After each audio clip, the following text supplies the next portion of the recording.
તો મહીસાગરમાં આપઘાત મામલે આખરે પરિવારજનોએ મૃતદેહ સ્વીકાર્યો છે। જાતિના દાખલાનો ડખો આપઘાતનો વિવાદ વકર્યો હતો। મામલતદાર અને નાયબ મામલતદાર સામે એફઆઈઆરની માંગ। જાતિનો દાખલો ન મળતા પિતાએ કર્યો હતો આપઘાત। મહીસાગરના કડાણાના રણકપુર ગામની ઘટના। તો સંવાદદાતા ગૌતમ લાઈવ જોડાયા છે વધુ માહિતી આપવા માટે। ગૌતમ, જે પ્રકારથી આ સમગ્ર મામલો સામે આવ્યો હતો અને તેને લઈને ચર્ચાની સાથે ફરિયાદો પણ છે, અત્યારની શું અપડેટ? મૃતદેહ સ્વીકારી લેવામાં આવ્યો છે?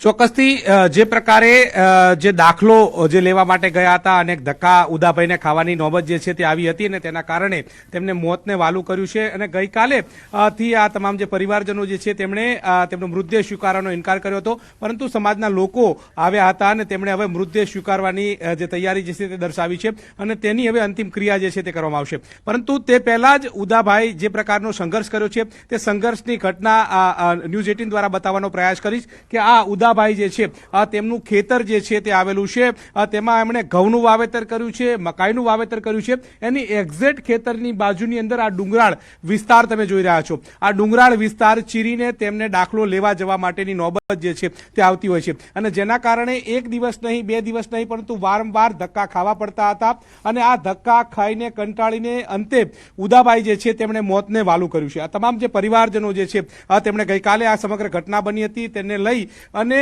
શોક વ્યક્ત કર્યો હતો, મૃતદેહ સ્વીકારવાનો ઇનકાર કર્યો હતો, પરંતુ સમાજના જે મોભી આવ્યા, સમાજના મોભી દ્વારા તેમને સમજાવવામાં આવ્યા અને ત્યારબાદ તેમણે મૃતદેહ સ્વીકારવાની તજવીજ જે છે તે હાથ ધરવામાં આવી હતી। આ એમની દીકરી જે છે કે તેમની માટે તેમણે સંઘર્ષ કર્યો છે। આ દીકરી ધ્રુવિશા તમે જોઈ રહ્યા છો કે તેમને પોસ્ટની અંદર નોકરી જે છે તે મળી હતી। તેમની પાસે ગુજરાતીમાં પોતાના જે પ્રમાણપત્ર જે છે તે જોવા મળી રહ્યું છે કે જાતિ અંગેનું પ્રમાણપત્ર જોવા મળી રહ્યું છે, પરંતુ તે ઇંગ્લિશમાં હોવું જોઈએ તે પ્રકારનો એપ્રોચ હતો અને તે રજૂ કરવા માટે થઈને ઉદાભાઈએ વારંવાર ધક્કા ખાધા હતા અને તેના બાદ તેમને દાખલો ન મળતા તેમને મોતને વાલું કર્યું છે। ધ્રુવિશાને પૂછીશું કેટલી તજવીજ અને કેટલી જહેમત ઉઠાવવાની નોબત આવી હતી। બેટા, કયો દાખલો લેવા માટે ગયા હતા? કેટલો સમય લાગતો હતો? અત્યારે તમને શેમાં નોકરી મળી છે અને કેવા પ્રકારની સ્થિતિ એની નોબત આવી હતી?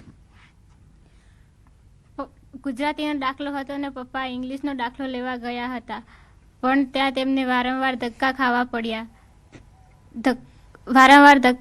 પડ્યા। આર્થિક રીતે તે પરિસ્થિતિ ખરાબ થઈ ગઈ।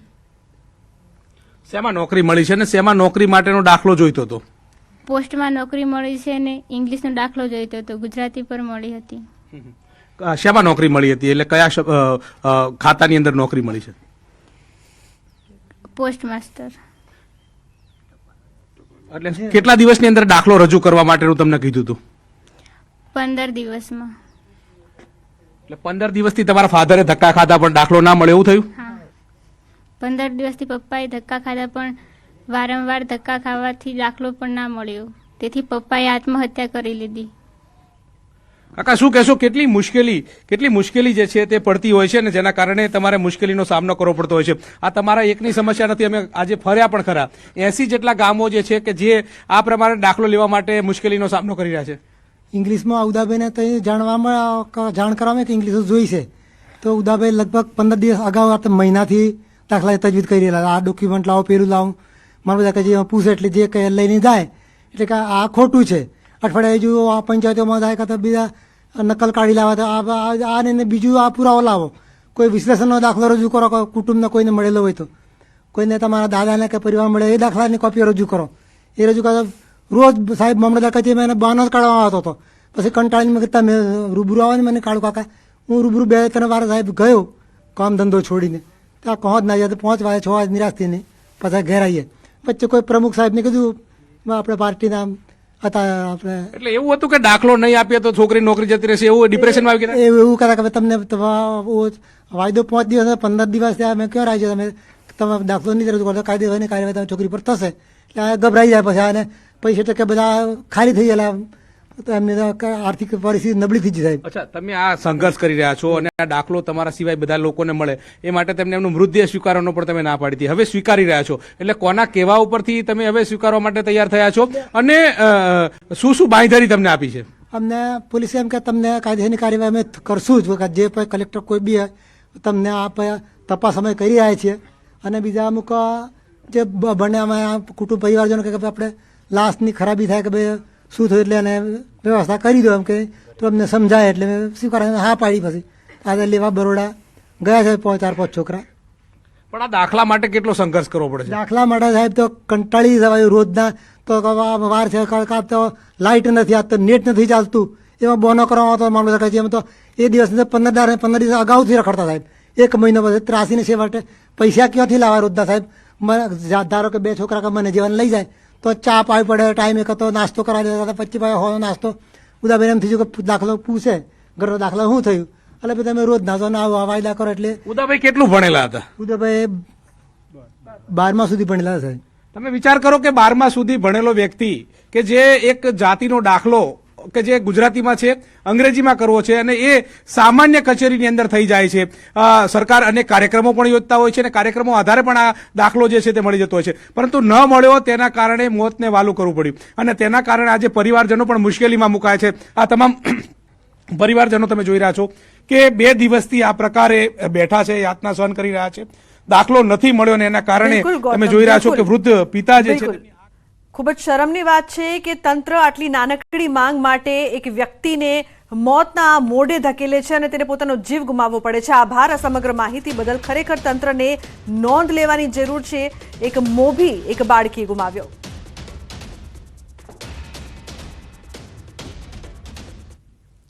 સમાચારનો પ્રવાહ યથાવત રહેશે. હાલ રોકાઈશું એક બ્રેક માટે. આપ જોતા રહો ન્યૂઝ 18 ગુજરાતી.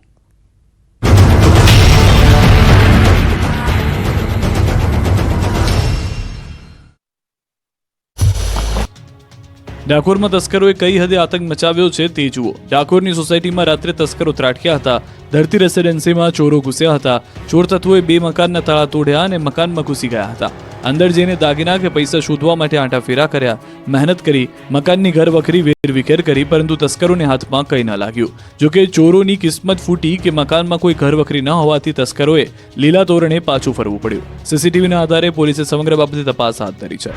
આ તરફ સુરતના ઓલપાડમાં તસ્કરોનો તરખાટ યથાવત છે. ઓલપાડ ભટગામ રોડ પર ચોરી થઈ. અયોધ્યા બંગલોઝમાં ચોર ગેંગ ત્રાટકી હતી. સોસાયટીમાં બંદાસ ફરતા ચોર સીસીટીવીમાં કેદ થયા.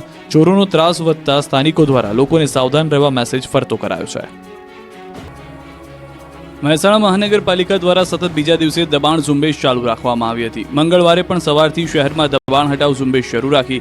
રાધનપુર ચોકડીથી પાંચોટ બાયપાસ સુધીના માર્ગ પર આવેલા દુકાનોના શેડ, કેબિન, ઓટલા અને કમ્પાઉન્ડ વોલ સહિત 198 દબાણો દૂર કરવાની કામગીરી હાથ ધરવામાં આવી હતી. પટેલ જ્વેલર્સના દબાણ કરી ખડકાયેલા પગથિયાની નીચેની 2 હાર તોડવામાં આવી હતી. દુકાન, કોમ્પ્લેક્સ અને શોરૂમ આગળના દબાણો દૂર કરાયા. ટ્રાફિકને અડચણરૂપ દબાણો દૂર કરવાની કામગીરી કરી. દુકાન, કોમ્પ્લેક્સ કે શોરૂમ આગળ કરેલ વધારાના દબાણ દૂર કરાયા. દબાણ હટાવ કામગીરી દરમિયાન કેટલાક વેપારીઓએ સ્વયં પોતાના શેડ અને બોર્ડ દૂર કર્યા હતા, જ્યારે કેટલાક ફૂડ સ્ટોલ માલિકોએ પોતાના ખર્ચે ક્રેન બોલાવી હાઇટ બોર્ડ દૂર કર્યા હતા. 2 દિવસથી બુલડોઝરવાળી થતા મહેસાણામાં દબાણકર્તાઓમાં ફફડાટ ફેલાયો છે. હાથમાં બેનરો સાથે ગુજરાત યુનિવર્સિટીમાં અધ્યાપકોએ વિરોધ કર્યો. અમદાવાદની ગુજરાત યુનિવર્સિટીમાં 10 વર્ષ બાદ NACCની ટીમ ઇન્સ્પેક્શન માટે આવી ત્યારે જ અલગ અલગ માંગોને લઈને પ્રોફેસરોએ વિરોધ પ્રદર્શન કર્યું. અલગ અલગ માંગના બેનરો સાથે અધ્યાપકોએ હલ્લાબોલ કર્યું. પોતાની માંગ સંતોષાય તે માટે 20 વર્ષથી વધુ સમયથી